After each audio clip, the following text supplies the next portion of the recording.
엊그제 그 아시아 챔피언십 대회의 결승에 올랐던 한국 국가대표 올림픽 팀이 일본에 3대2로 졌습니다.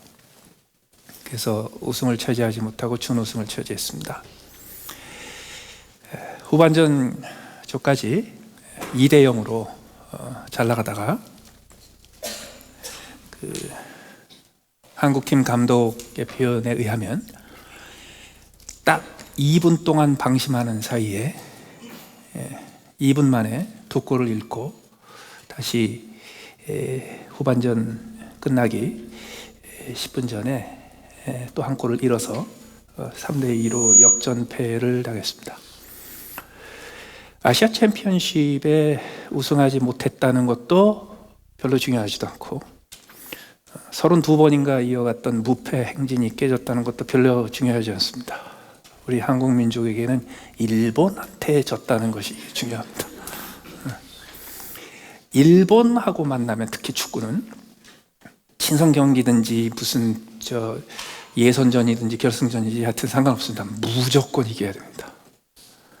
그걸 이기지 못하면 전 국민에게, 전 세계에 있던 모든 한국 민족에게 지대한 스트레스를 안겨줍니다.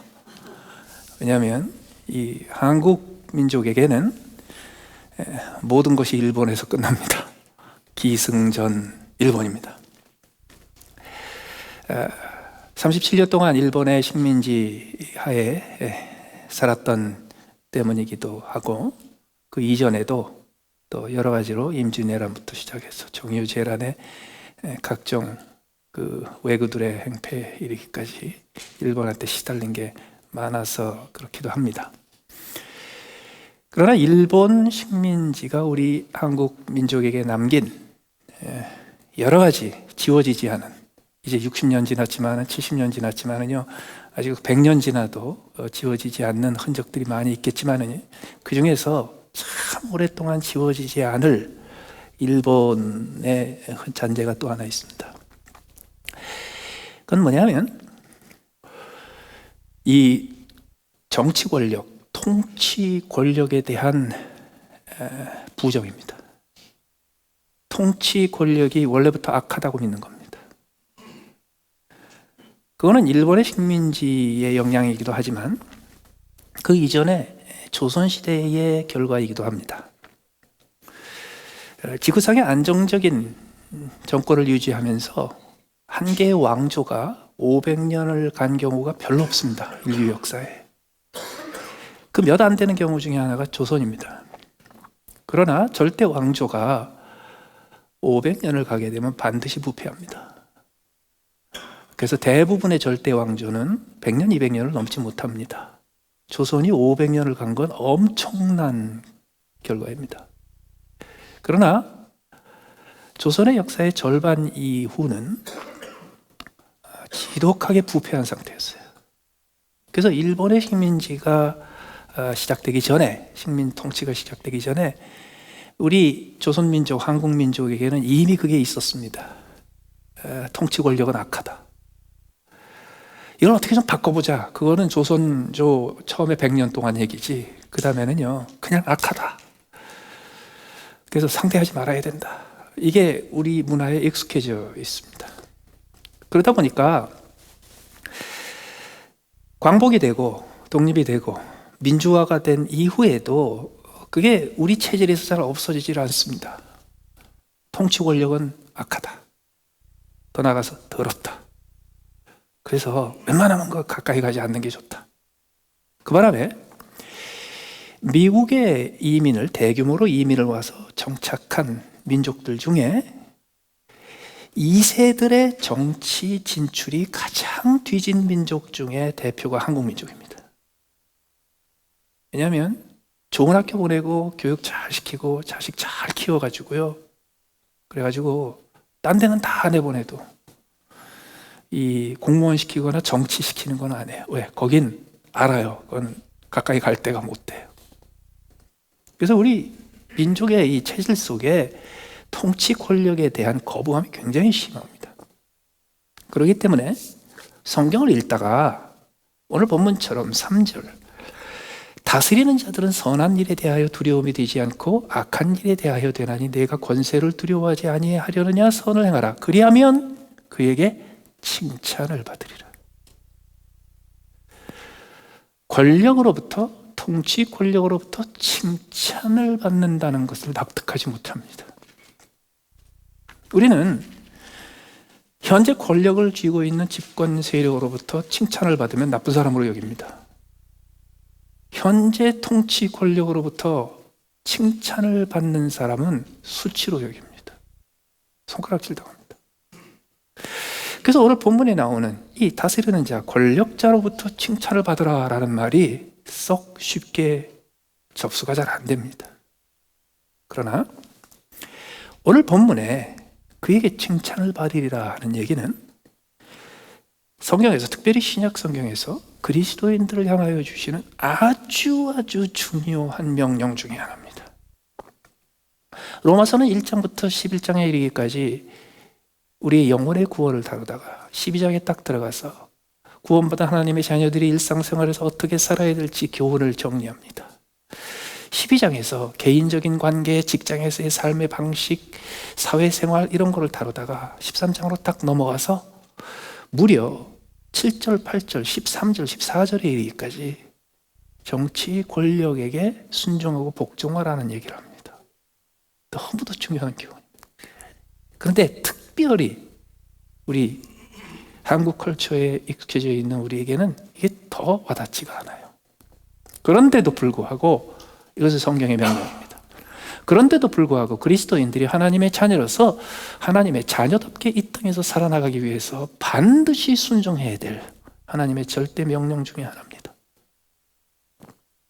어떻게 이 명령에 순종할 수 있습니까? 어떻게 하나님께 칭찬받기 위해서 정치 권력으로부터, 이 세상을 통치하는 통치 권력으로부터 칭찬을 받을 수 있습니까? 칭찬을 어떻게 받느냐를 살펴보기 전에 먼저 그가 누구인지를 알아야 합니다. 다스리는 자가 누군지, 권세자가 누군지, 통치 권력과 지배 권력을 가진 자들이 누구길래 그에게 칭찬을 받으려고 노력을 해야 되는가? 그래서 먼저 권세, 권력, 파워에 대해서 이해가 좀 필요합니다. 하나님께서 사람을 창조하시고 사회를 만들게 하시고 그 사회 속에서 정치 권력, 통치 권력을 허용하셨습니다. 그런데 이 정치 권력, 통치 권력의 형태가 조금씩 달라졌습니다. 아브라함과 이삭과 야곱 때는 통치 권력 같은 거 없었어요. 그냥 할아버지고 아버지였어요. 가부장이었어요. 그러다가 모세에게서부터 시작해서 하나님의 백성에게 통치 권력이 생깁니다. 권력자가 생깁니다. 하나님께서 모세에게 모든 권한을 다 주시고 40년 동안 절대적인 권한을 행사하게 하셨습니다. 거기서부터 하나님의 백성을 향한 하나님이 디자인하시고 설계하신 통치 권력이 시작이 됩니다. 그러다가 모세가 죽고 나서 여호수아부터 시작해서 사무엘에 이르기까지 사사들이 다스립니다. 사사들의 통치 권력은 아주 특별합니다. 그들은 위기가 닥쳤을 때 몇 년 동안만 쓰임받았습니다.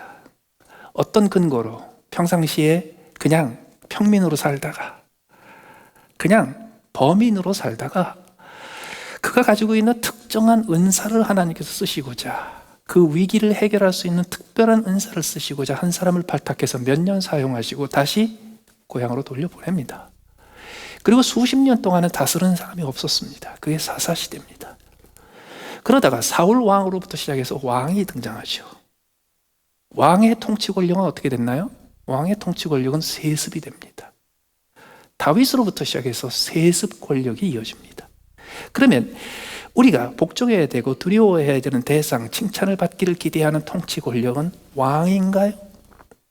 그리고 그 왕은 세습이 되기 때문에 그 왕조에 복종해야 되나요? 안 그래요. 바뀌었어요. 어떻게? 하나님께서 왕 중의 왕이시오 만주의 주님이신 예수 그리스도를 이 땅에 보내사 우리가 순종하고 복종해야 될 궁극적인 통치 권력의 모습을 완성해서 보여주셨습니다. 그런데 예수님께서 이 땅에 오시기 전에 하나님께서 400년 동안 손쓰신 일이 있었습니다. 하나님께서 400년 동안 예수님의 탄생을 준비하시는 동안에 역사 속에서, 이스라엘의 역사 속에서 하나님께서 두드러진 일을 하나 하셨어요. 다윗의 자손의 혈통을 끊으셨습니다. 그래서 예수님께서 탄생하셨을 때 다윗의 혈통이 없어졌습니다. 적통이 없어졌습니다. 다시 말해서 왕위를 이을 만한 적통의 라인이, 계보가 없어졌어요. 더 나아가서 예수님 오시기 전에 400년 동안에 아론의 혈통도 없어졌습니다. 그래서 이스라엘은 지금이라도 다시 구약 성경에 근거해서 왕정을 세우려고 해도 다윗의 혈통을 못 찾고 아론의 혈통을 못 찾습니다. 없습니다. 그렇게 혈통을 끊어놓으시고 예수님을 보내셨습니다. 그리고 그분이 우리의 왕이 되고 우리의 주가 되게 하셨습니다. 무슨 의미일까요? 하나님께서 의도하시는 통치 권력의 형태가 예수님이 오실 때를 기준으로 급격하게 바뀐 겁니다.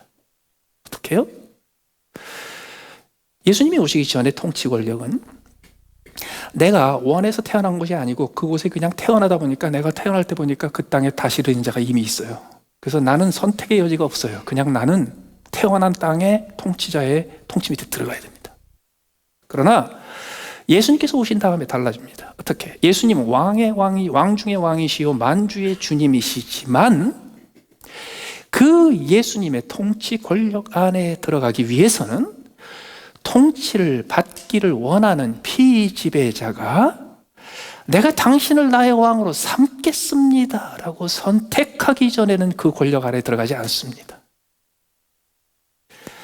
예수님은 누군가가 스스로 예수님한테 당신은 나의 왕, 나의 주, 나의 생명의 소유자, 내가 순종해야 될 나의 절대자입니다 라고 그 예수님 앞에 언약을 맺고 그 예수님 앞에 자기의 인생을 맡기기 전에는 절대로 다스리지 않습니다. 그래서 예수 믿지 않는 사람한테 자꾸 예수님 말씀 따르라고 그러지 마세요. 예수 믿지 않는 세상대로 자꾸 예수님 말씀대로 살라고 그러지 마세요. 그들은 상관없어요. 더 나아가서 이 글을 쓴 로마 시대로부터 시작해서 정치 권력의 형태가 많이 바뀝니다. 그러다가 미국이라는 나라가 세워지면서 전혀 새로운 정치 형태가 생깁니다. 그 전까지는 태어나면서부터 권력을 가지고 난 자들이 있었습니다. 태어나면서부터 권력자에게 복종하도록 태어나는 사람들이 있었습니다. 그런데 민주주의, 특히 대중민주주의에 근거한 공화 정체가 세워지면서 권력이 달라집니다. 어떻게? 국민이 내가 복종할 권력자를 지명하여 선택하여 세워야만 그 사람이 권력을 잡습니다. 그리고 그 권력자를 세우고 나서 그에게 이렇게 약속합니다. 당신의 임기가 4년이니까 4년 동안은 내가 당신을 왕처럼 섬기겠습니다. 뭐가 달라졌냐고요? 피지배자가 선택하는 거예요. 그리고 그 지배의 권력을 가지고, 통치 권력을 가진 사람은 임기가 정해져 있어요. 그래서 그 임기까지 다스리고 끝나는 거예요. 문제는 이 세상에서 다른 어떤 민족보다 단기간 내에 경제 성장을 이루고 단기간 내에 정말 무질서하게 보일 정도로 와일드하게 꼽힌 민주주의를 이룬 한국 사람들이 이 민주주의의 통치 권력에 대해서 익숙하지가 않아요. 그래서 아직도 옛날 일제시대 때나 조선시대에 살아요. 그래서 한국 사람은 급격하게 둘로 갈라집니다. 민주적인 절차에 의해서 세워진, 그래서 몇 년 지나면 옷 벗어서 나하고 똑같이 돼야 될 사람을 왕처럼 영원히 섬기거나, 아니면 온 국민이 왕처럼 다스리도록 임기를 정해주고 세워준 권력자가 있음에도 불구하고 전혀 순종하지 않거나, 이게 우리한테 익숙하지가 않은 거예요. 우리가 그거 정리해야 합니다. 어떻게? 하나님은 왕 같은 제사장으로 우리 모두를 선택하셨기 때문에, 맞아요, 우리 모두는 스스로를 하나님께 의지하여 다스릴 수 있는 권세가 있습니다. 그러나 공동체를 이루기 위해서, 그것이 직장이건 그것이 교회건 그것이 국가건 간에 하나님께서는 우리에게 주신, 하나님의 형상을 닮은 모든 인간에게 주신 그 절대적인 권한을 누군가에게 몰아서 그를 왕처럼 세우도록 하셨습니다. 그리고 그의 임기를 정해주고 그 임기가 계속 영원히 가지 않고 세습되지 않게 하시고, 그리고 그 임기가 끝날 때까지는, 임기가 마무리될 때까지는요, 옛날에 왕에게 순종하는 것처럼 순종하게 하셨어요. 이걸 지키면 돼요. 어떻게 이렇게 무식한 옛날 구시대적인 왕정 통치에 해당되는 말을 할 수 있는가? 여러분, 성경 그렇게 우습게 보지 마십시오. 이게 하나님의 원리가 담겨있는 최고의 완성된 가장 높은 수준의 통치 권력을 얘기하는 겁니다. 그래서 어떡하냐고요? 여러분, 교회가 됐건 직장이 됐건 국가가 됐건 간에 일단 우리 모두의 권한을 가지고 그에게 권한을 주어 다스리는 자로 삼았으면 그의 임기가 마칠 때까지 군소리 말고 절대 복종하십시오. 직장 가서 나를 다스리는 자가 있습니다. 그 나를 다스리는 사람에게 절대 복종하십시오. 그리고 그 직장 떠나는 날까지 깍듯하게 복종하십시오. 그 중에는 인자하고 너그럽고 효율적이고 아랫사람을 잘 챙기고 그리고 아주 효율적인 지도자도 있지만 그렇지 않고 전혀 형편없는 다스린 자도 있습니다. 상관없습니다. 끝까지 복종하십시오. 바울 사도가 이 글을 썼을 때 그는 이미 통치 권력에 의해서 수도 없이 투옥되었고 수도 없이 고문당했고 수도 없이 형벌을 받았고 수도 없이 징계를 받았습니다. 그거 안 겪은 사람 아닙니다. 그런 사람이 뭐라고 얘기했어요? 모든 권세는 다 하나님께서 정하신 바라. 그러므로 권세에 순종하지 않는 사람은 하나님의 명령을 순종하지 않는 것이다. 권세의 심판은 하나님의 심판이다. 권세를 두려워해라. 더 나아가서 그는 하나님의 사역자가 돼요. 하나님의 사역자. 어떤 사람이에요? 그는 하나님의 사역자가 되었다. 그는 어떤 사람이냐면요, 정치 권력자예요. 그런데 뭐라 불렀어요? 하나님의 사역자. 하나님의 사역자, 우리는 목사만 생각하죠. Minister of God. 여기서 말하는 Minister of God은요, 일반 사회에서 정치 권력과 통치 권력을 가진 사람을 성경은 하나님의 사역자라고 불렀습니다. 그 하나님의 사역자는 또 한 번 반복해서 잊어버릴까 봐 또 나옵니다. 곧 하나님의 사역자가 되어 악을 행하는 자에게 진노하심을 따라 부응하는 자니라. 더 나아가서 6절에 보시면 너희가 조세를 바치는 것도 이로 말미암음이라. 그들이 하나님의 일꾼이 돼요. The worker of God. 하나님의 일꾼이 돼요. 주의 종이 돼요. 그게 우리가 복종해야 될 대상이에요. 더 나아가서 하나님이 기뻐하시는 하나님의 자녀가 되기 위해서 하나님께 칭찬을 받으려면 오늘 본문의 핵심적인 결론을 얻어야 합니다. 그에게 칭찬을 받아라. 여러분, 그리스도인들은 이 땅에 사는 동안에 하나님에게 칭찬받기 위해서 권력으로부터 칭찬을 받고 권세로부터 칭찬을 받고 통치하는 권세자로부터 칭찬을 받아야 합니다. 어떻게 하면 받을 수 있습니까? 오늘 본문에서 세 가지를 짚어드립니다. 첫 번째로, 선을 행하면 칭찬받습니다. 여러분, 악한 권력이 있습니다. 악한 권세 있습니다. 70년 전에 이 지구상에서 절대적으로 없어져야 될, 말살해야 될, 진노의 대상이 되어 완전히 제거되어야 될 권력이 하나 있었습니다. 독일의 나치 권력이었습니다. 인류의 수치였습니다.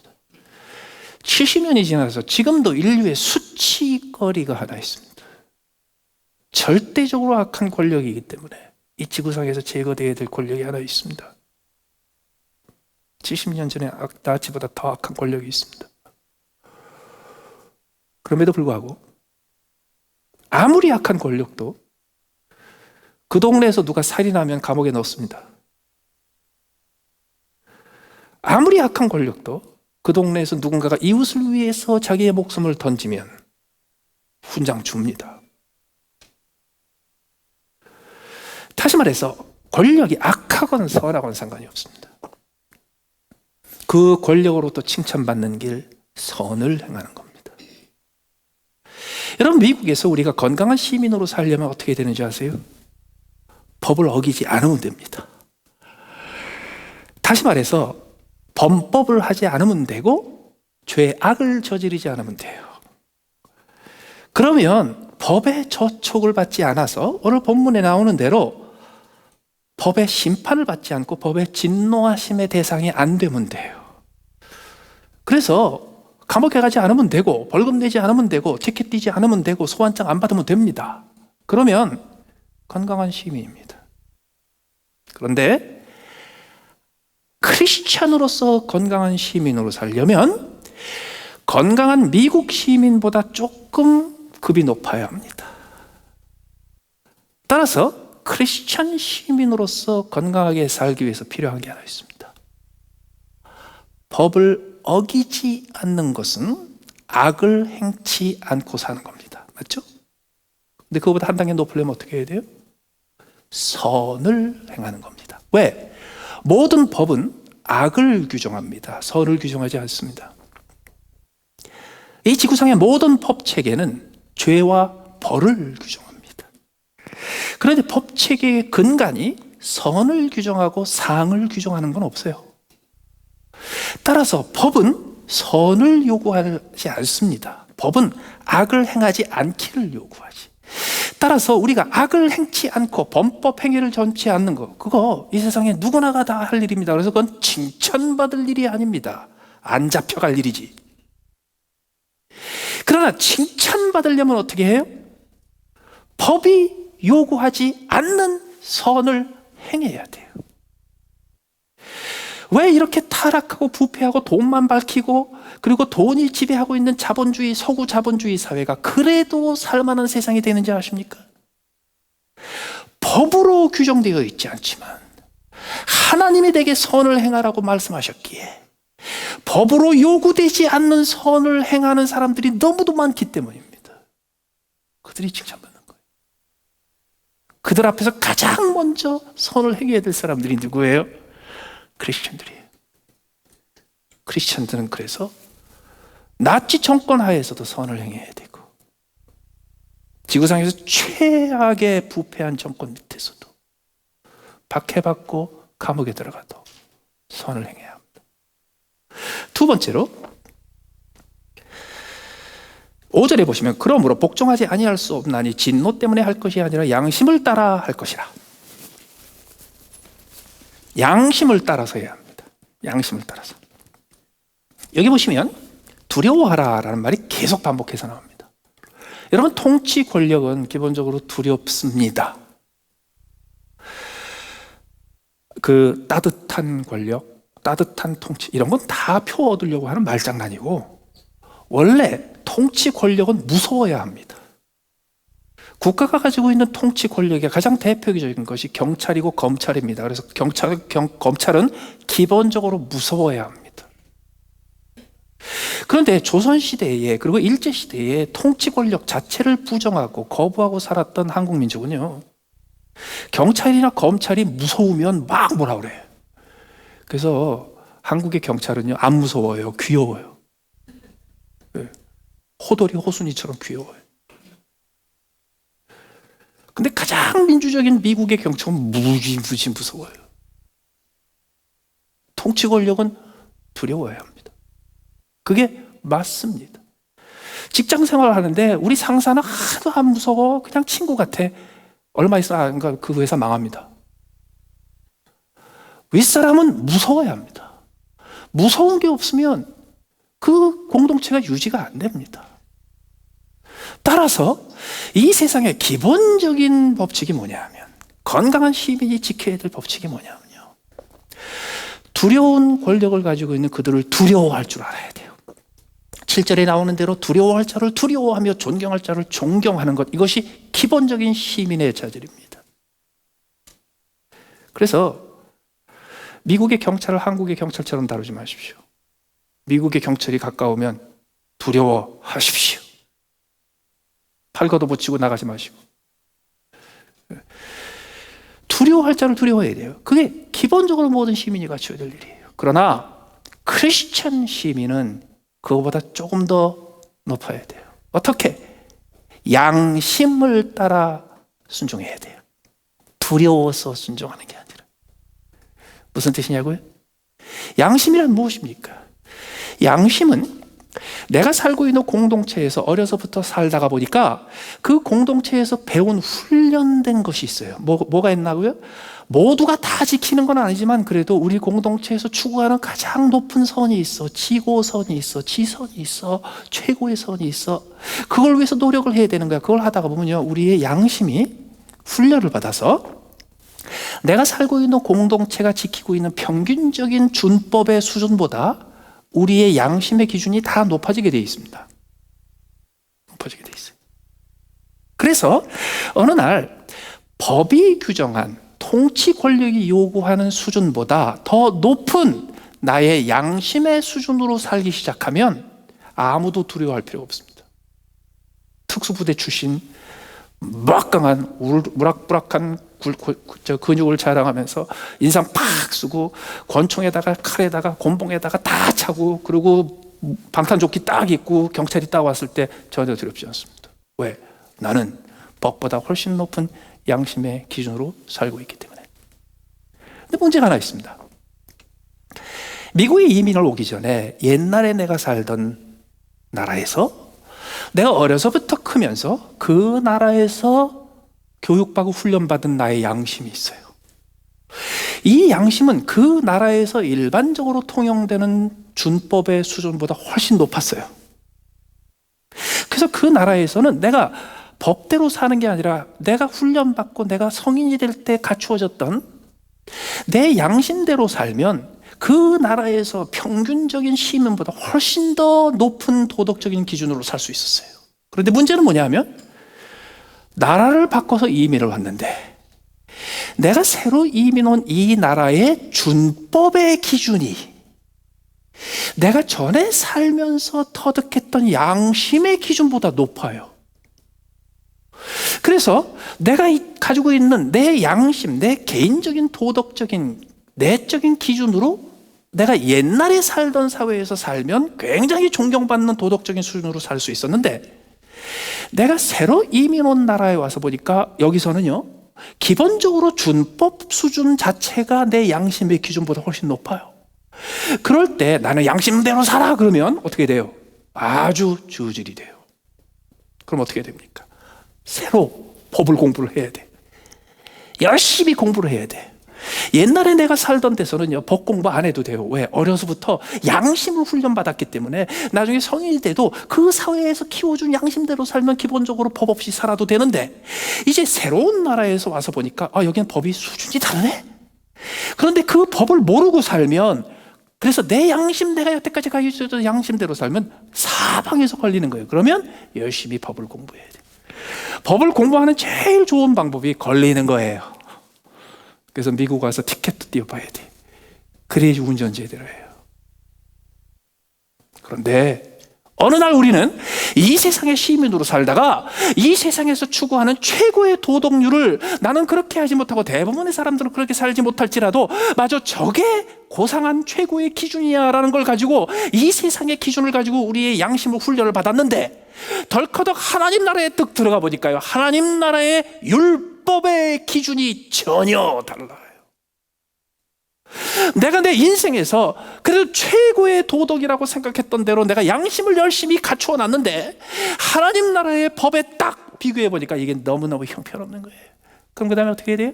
법을 공부해야 돼요. 그게 성경 공부예요. 그게 율법을 공부하는 거예요. 이게 하나님의 법을 공부하는 거예요. 그래서 하나님 나라의 법에 내가 익숙해질 수 있도록 내 양심을 개발해야 돼요. 그 양심을 개발을 하기 시작하면 그 다음부터는요, 법이 중요하지가 않아요. 왜? 나는 이미 법의 수준을 넘어 있기 때문에. 더 나아가서 6절에 보시면 너희가 조세를 바치는 것도 이로 말미암음이라. 여러분, 시민으로서 사는 첫 번째 마땅히 해야 될 칭찬받을 일은 세금 내는 겁니다. 세금 내는 겁니다. 옛날이나 지금이나 세금 내는 겁니다. 마지막으로 우리가 이 세상에서 칭찬받으려면 세금을 제대로 내야 합니다. 6절에 너희가 조세를 바치는 것도 이로 말미암음이라 그들이 하나님의 일꾼이 되어, 그래서 이제부터 IRS를 하나님의 일꾼이라고 부르십시오. 미국의 세무국은 하나님의 일꾼입니다. 그게 다 세금 도둑놈이지. 거두는 사람들은 하나님의 일꾼인데 쓰는 사람들이 잘못 쓸 수는 있어요.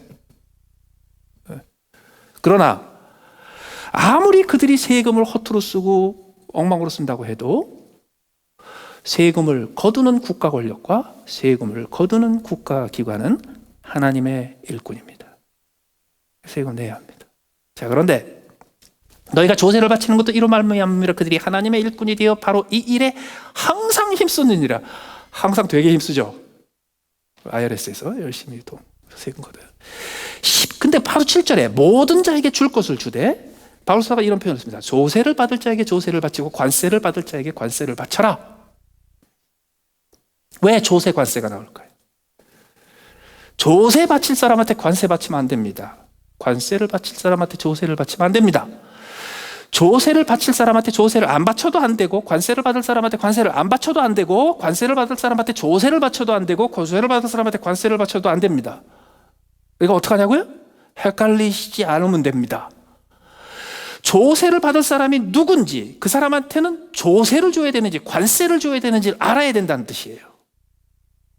다시 말해서 세금 안 띄어먹고 잘 내야지, 이것은 기본적으로 누구나가 다 해야 되는 겁니다. 그건 칭찬받을 일이 아닙니다. 근데 칭찬받으려면 어떻게 되는지 아십니까?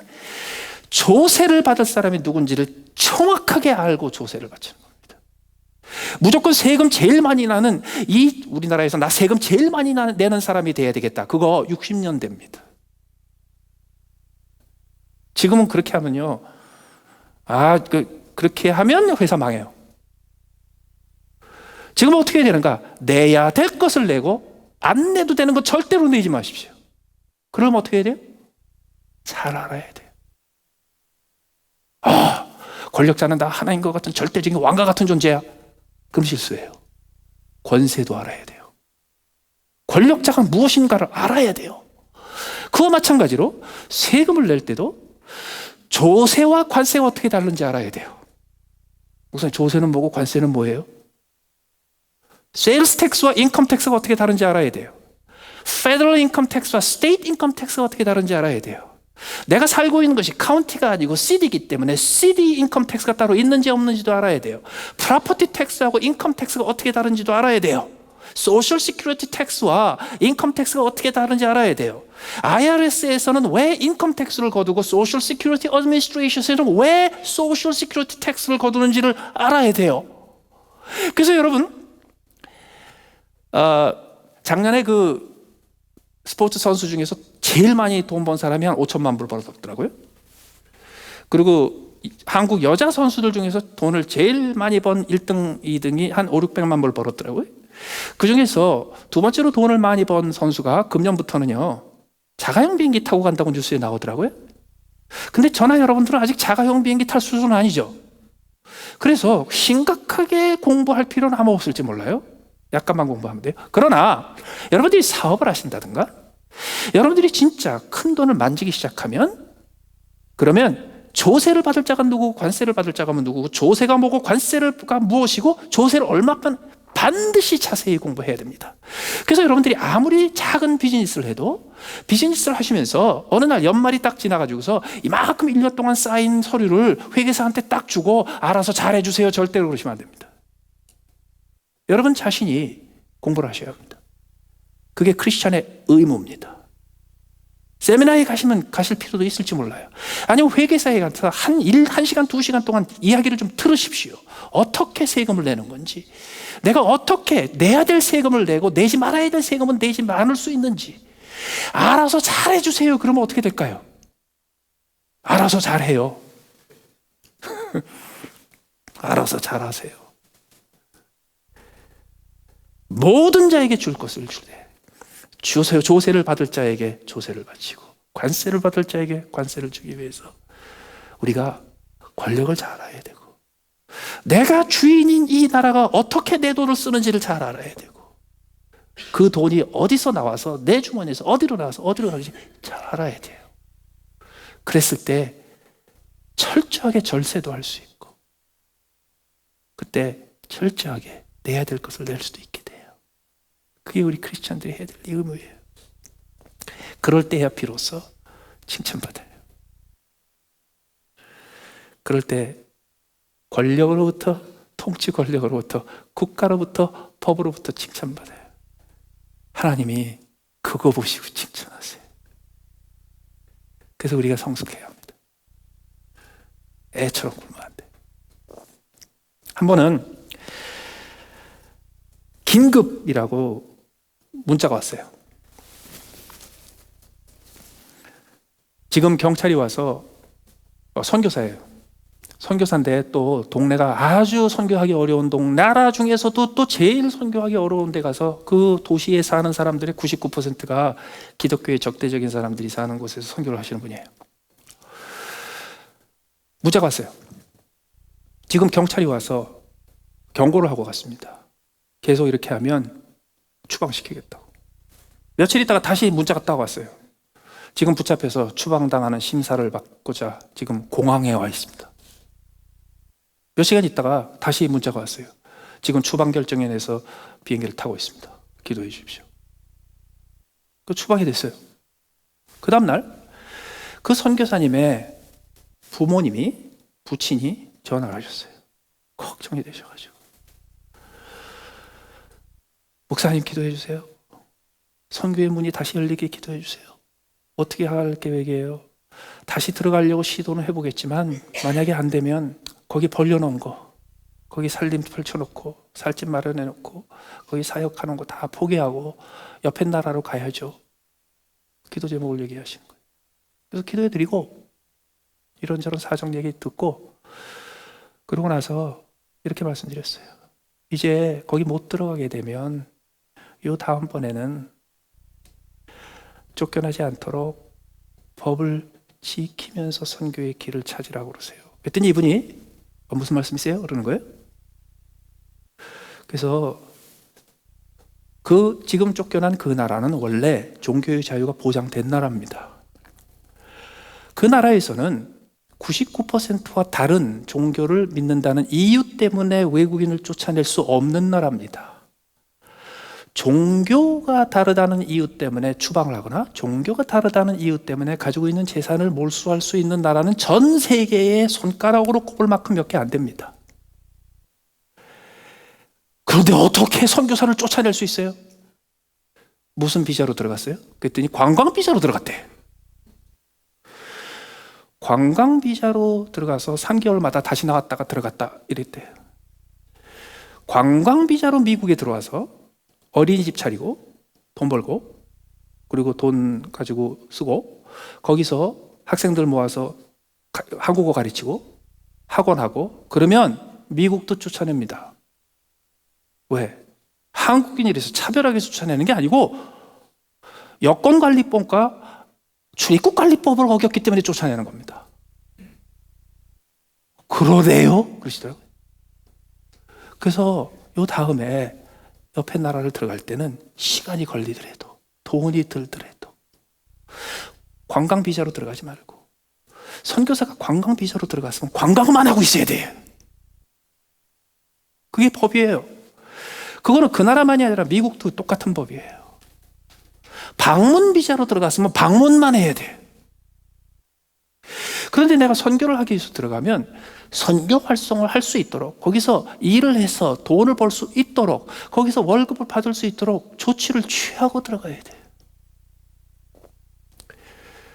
그래서 서구 선교사들이 하는 게 한국 사람 같으면 6개월이면 끝내는 일을 3년 걸려서 하고 한국 사람 같으면 후다닥 해치우는 것을 그렇게 돈 들여가면서 끙끙거리면서 그렇게 하는 이유가 다 뭔지 아세요? 법을 지키기 위해서 그래. 왜? 이 사람들은 이미 100년 전에 수도 없이 추방돼 봤기 때문에 그래요. 그래서 그걸 차근차근 말씀을 드렸어요. 그 나라만 그런 거 아니에요. 미국도 캐나다도 관광 비자로 들어와서 애들 가르치고 그러면 쫓아내요. 그리고 다시는 입국 안 시켜요. 출입국법을 어렵게 어겼다고.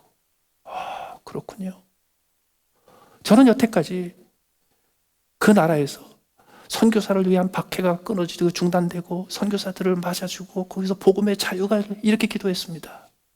그건 계속 하시는데 이제 다음번에 들어갈 때는 관광비자로 들어가지 마십시오.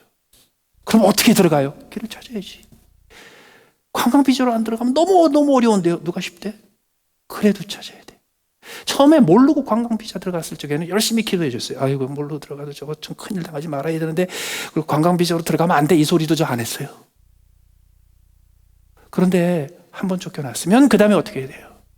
이제는 욕먹을 짓 하지 말아야 돼. 이제는 적대적이고 이제는 핍박하는 사람을 향해서도 선을 행하고 법 수준을 뛰어넘는 더 높은 수준의 양심을 따라 행하고, 그리고 돈을 벌었으면 거기서 어린이집을 해서 다만 1인당 5불이라도 받았으면 그 나라에 세금 내야지. 낼 거 다 내고. 그렇게 하면요 제발 와 있으라 그래요. 왜? 선이니까, 유익이 되니까. 참 고맙게도요 그분이 전화로 다 들으시더니 그렇군요, 제가 이제 기도 제목을 바꿔야 되겠어요. 제가 선교사를 위한, 내 자식 선교사를 위한 기도 제목을 이제 바꿔야 되겠어요. 이해를 하시더라고요. 여러분, 하나님께 칭찬받아야 합니다. 하나님께 칭찬받기 위해서 이 세상의 통치 권력으로부터 칭찬받아야 합니다. 이 세상은 다 악한데 세상으로부터 칭찬을 받으면 그건 악한 거죠. 그럴 때도 있어요. 아직 어릴 때. 근데 이제는 아니에요. 하나님께 칭찬받기 위해서 이 세상의 권력으로부터 칭찬받아야 돼요. 이 세상의 권력으로부터 칭찬받기 위해서 이 세상의 기준을 뛰어넘는 선을 행해야 돼요. 이 세상의 기준을 뛰어넘는 양심을 갖춰야 돼요. 그리고 이 세상에서 줄 거 주고 갚을 거 갚고 바칠 걸 바쳐야 돼요. 그랬을 때 비로소 길이 열려요. 그랬을 때 비로소 세상 사람들이 우리를 칭찬할 때 우리를 칭찬할 뿐만 아니라 우리의 생명의 주인 되시고 우리의 진정한 통치자 되시는 하나님 앞에 영광을 돌려요. 같이 한번 기도하시겠습니다.